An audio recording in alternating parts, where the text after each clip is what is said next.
Okay, global explosion of travel, global explosion of knowledge. How about weather gone wild? Look what Jesus said in the same sermon, only Luke's version of it. On the earth, distress of nations, perplexity. The sea and the waves are going to be roaring.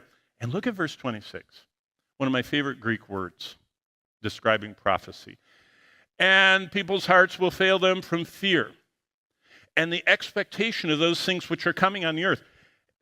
That's saying people are going to be like this, and they're going to be looking at those cliffs, and they're going to be looking at the tornadoes, and they're going to be looking at the earthquakes, and they're going to be looking at those tsunamis that are coming, and they're going to be looking at the meteorite showers or whatever they're seeing on their feed.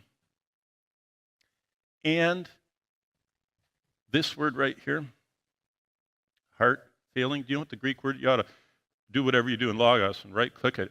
The word is apsuko. Suke, like psychology, psychologist, okay? It's your inside spirit. Apo, the Greek preposition, means out from. It means people's life will pop out of them. In other words, they're just going to die of fear on the spot. They're going to apsuko. Wow.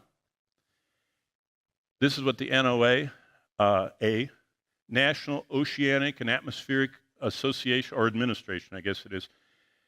They are just charting from 1980 to 2020. The droughts, the freezes, the cyclones, the wildfires, the winter storms, severe storms, the flooding. It's amazing. What did Jesus say? He says that there will be earthquakes and famines, and pestilences, and signs in the sun and the moon and the stars, and perplexity and the sea roaring, and it's going to scare people. Now, watch this. This was just last year. That's a satellite image from the NOAA. Come on, do it again. There we go. Look at this. This is a derecho. This is one of the Great Lakes right there. So that's Chicago right there, and this is Michigan. And this derecho is straight line winds. I was headed to a Word of Life board meeting, and we stopped in Iowa, and we had been driving for an hour toward where we were going, and I said, honey, look at the cornfields are all down. I didn't even know they had this. Like 60 miles of cornfields were all laying down in August. I mean, they couldn't harvest them. They're supposed to harvest them standing up. They were flattened completely by that thing. And that was just a blip. Widespread damage to millions of acres of corn and soybeans across central Iowa. Wow. Okay, number 4, explosion of global communications. I already told this to you. Revelation 11, it says, and those from the peoples, tribes, tongues, and nations. Who else are there? This is the whole world.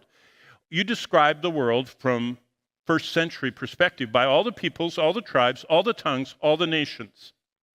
Everyone in the world will see something.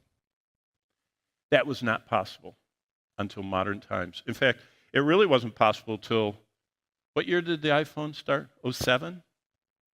I think. 09? 07.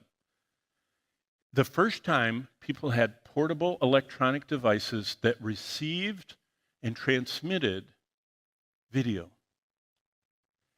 Look, yesterday, Facebook Live, 4:30 p.m. yesterday. The dark blue are all the people that are looking at video on Facebook. I know, I didn't get WhatsApp, and I didn't get whatever all the other ones are, just Facebook, mostly old people Facebook. But look at this.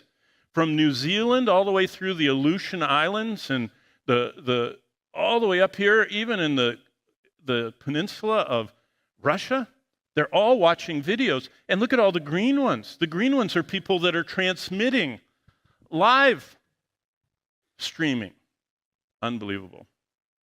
In fact, I think that a lot of the events in Revelation are going to be watched as people are going, and they're filming, the demon coming out of the pit, or they're filming the angel coming down, and it's going to be seen by everybody live. Amazing.